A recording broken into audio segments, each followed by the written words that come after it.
That's why a person infights. It's their style, it's their temperament. They want to break down their opponent. They want to take away their will to win. How do you do that? The first thing you're going to want to do is you got to safely close the gap, right? So really quick, if we have a fighter and he's a mover, go ahead and move on me.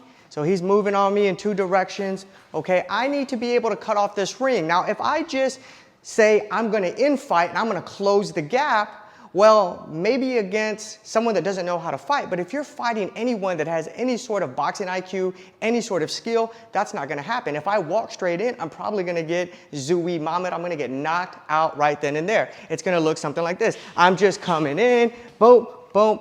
He's shaking out of there, and I'm either getting an 8 count or I'm on the canvas figuring out where's my mama. We don't want that to happen. We want to be able to close that gap with a high probability of success. And so there's basically 3 things that need to happen in order to do that. Number 1, you come in behind a punch. If you're my fighter, I'm always going to tell you, come in behind a jab.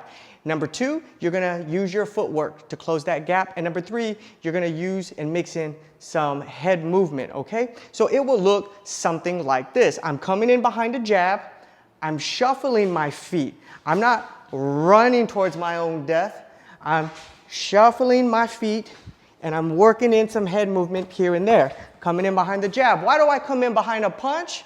Because if I'm punching, it forces the other person to defend. If the other person is defending, he's not punching, which means I can close the gap a little bit more safely. Now, is it possible for him to punch when I punch? Yes, that's typically what counter punchers do. But that's why we're also moving our head, and that's why we're also using good footwork. Let me show you a little pro tip on how to close the gap and create an angle, because it's not just about closing the gap, coming in a straight line. Go ahead and stand right there. If I just close the gap, I'm shuffling in, just using my footwork, I end up right here. What I want to do is I want to create an angle. So the way I'm going to do that is it has to be very subtle. If I create my angle from here, it does no good. I have to disguise my angle, which means you have to create the angle once you're close. That's the only way angles work. You have to be close to your opponent. So I'm going to be very subtle about it. What I like to do to close the gap safely is I like to come towards the outside of their jab.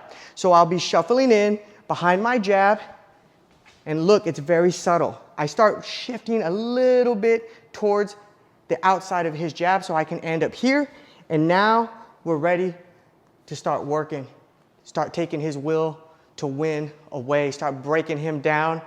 Start making him want to feel like boxing was the wrong career to pursue. All right? So thanks for watching. Stick around for part 2 of this, where we're going to finally show you what to do once you effectively close the gap to break down your opponent, selection of punches, how to wrestle on the inside. I'm going to show you some real high-level sneaky stuff that's going to go ahead and allow you to dominate your opponents on the inside. You can check me out on Instagram. Also check out High Level Boxing on TikTok and YouTube. Thanks for watching.